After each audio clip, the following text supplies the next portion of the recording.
Ясно, что мне, как латышу, не просто выговорить те слова, которые для пароля кто-то особенно отбирал.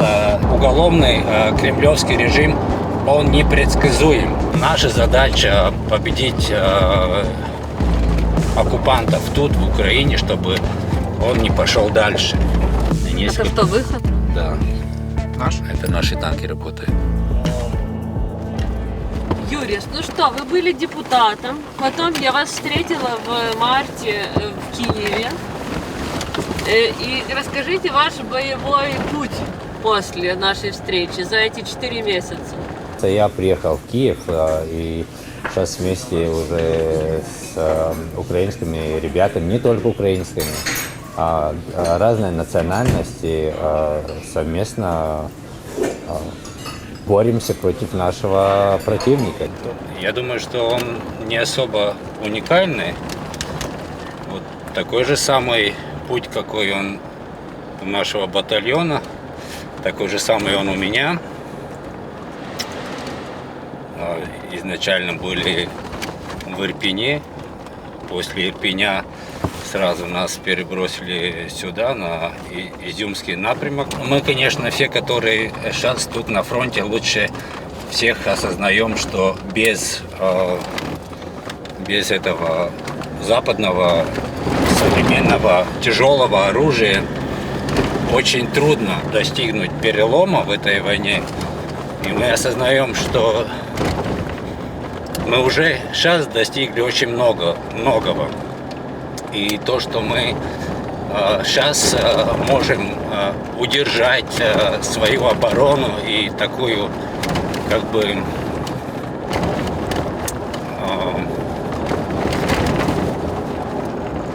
выполнять наши задания, это только исходя из-за того, что у бойцов очень высокая мотивация, очень сильный боевой дух, но как бы насколько он большой не был, этого все равно мало.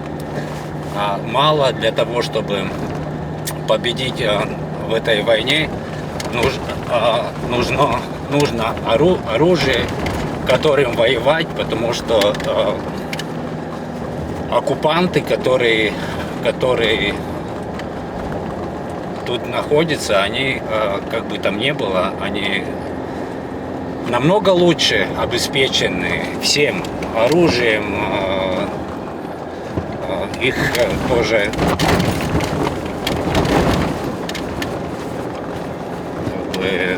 и все, что необходимо для того, чтобы воевать, они имеют очень хорошее расположение. И нам только боевым духом очень трудно изменить ту ситуацию, которая в данный момент есть в Украине, и поэтому это оружие нам очень-очень нужно. Так. Доброго вечора! Добрий вечір! Кривди ти! Так. Зараз знайдем. Задоволите? Задовольнити. Как-то так. Все, добре. Все акуратненько, удачі. Удачі. Давай. Тримайте, хлопці. Давай. Ви знаєте, що таке задовольнити? Ні. Как это будет по-русски, Колян? Удовлетворить. Удовлетворить. Ублажить. Удовольнити, ублажить. Ублажить, удовлетворить.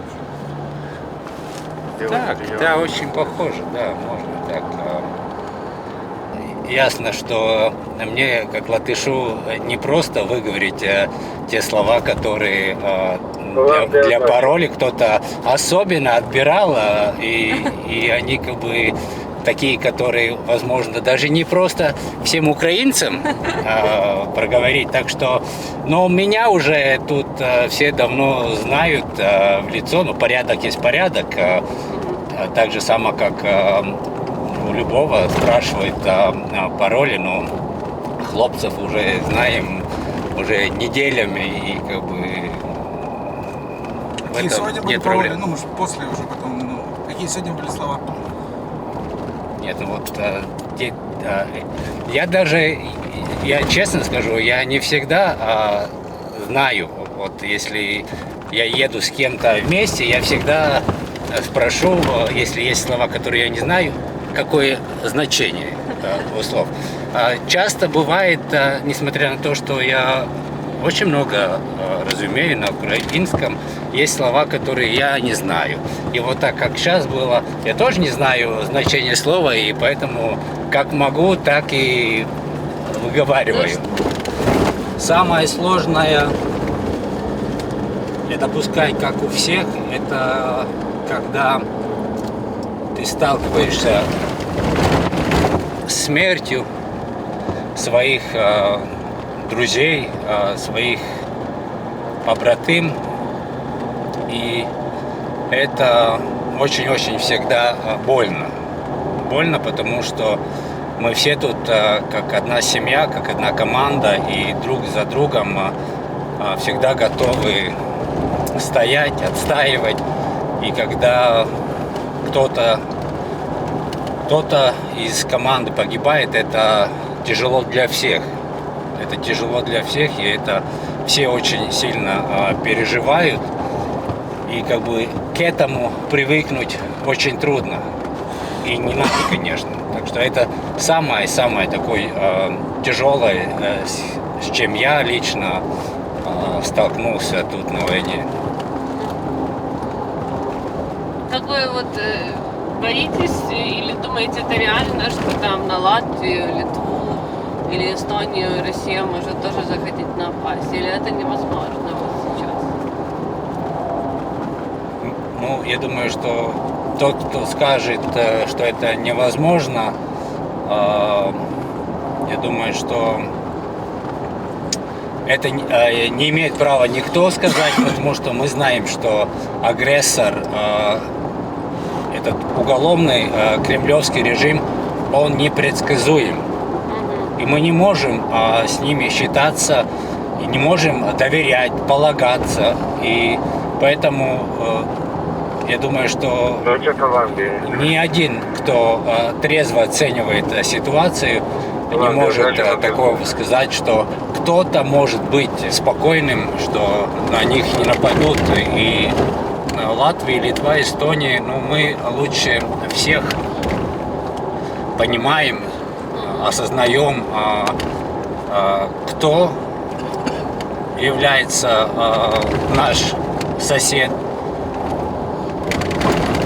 У нас очень похожая история. Россия, она как бы, да, она всегда была государством, которое создавало всем проблемы, но такое, чтобы 80 лет, можно сказать, после Второй мировой войны затеется такая война, такой геноцид,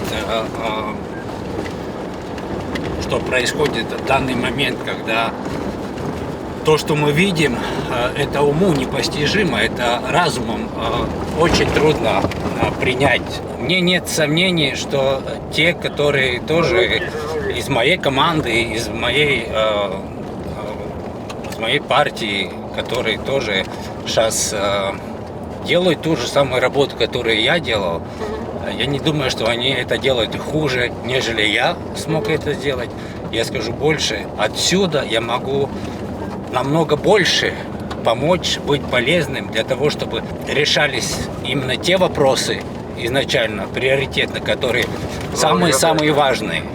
Потому что сдалека, исходя только из публичной информации, ты не можешь никогда сделать самые правильные выводы. Я здесь нахожусь, я все вижу, я понимаю, я могу отсюда координировать не только то, что необходимо для политики Латвии, для того, чтобы организовать помощь Украине, но и всякую разную другую помощь, которая приходит из Латвии, я могу целенаправленно, уже общаясь со своими друзьями, знакомыми, которые работают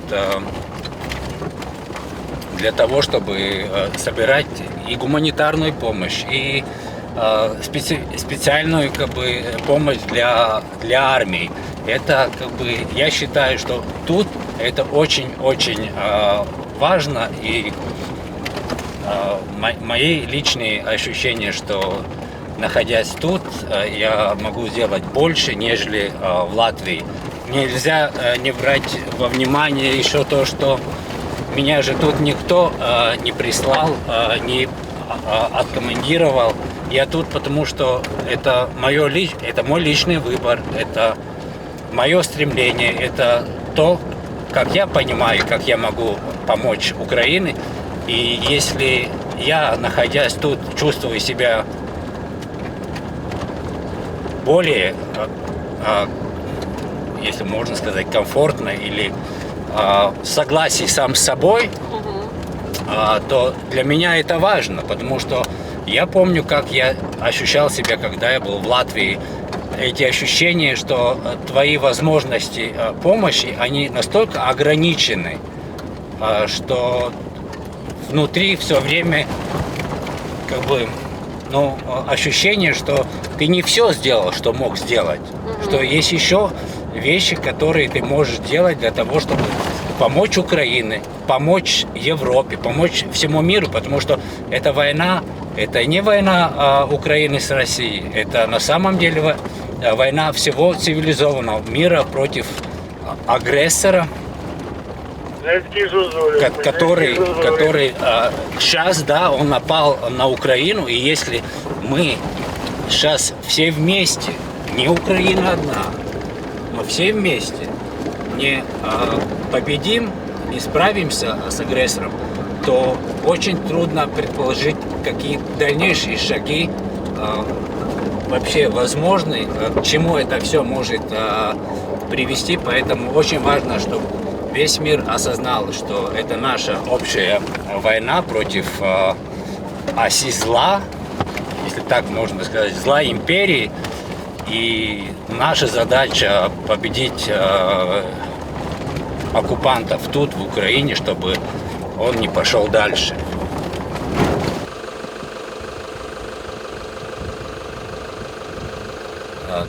Сейчас мы должны стоять, потому что, возможно, будет обстрел наших позиций, и для того, чтобы мы сами не заехали, должны сейчас убедиться, что все условно безопасно, и только тогда продвигаться дальше.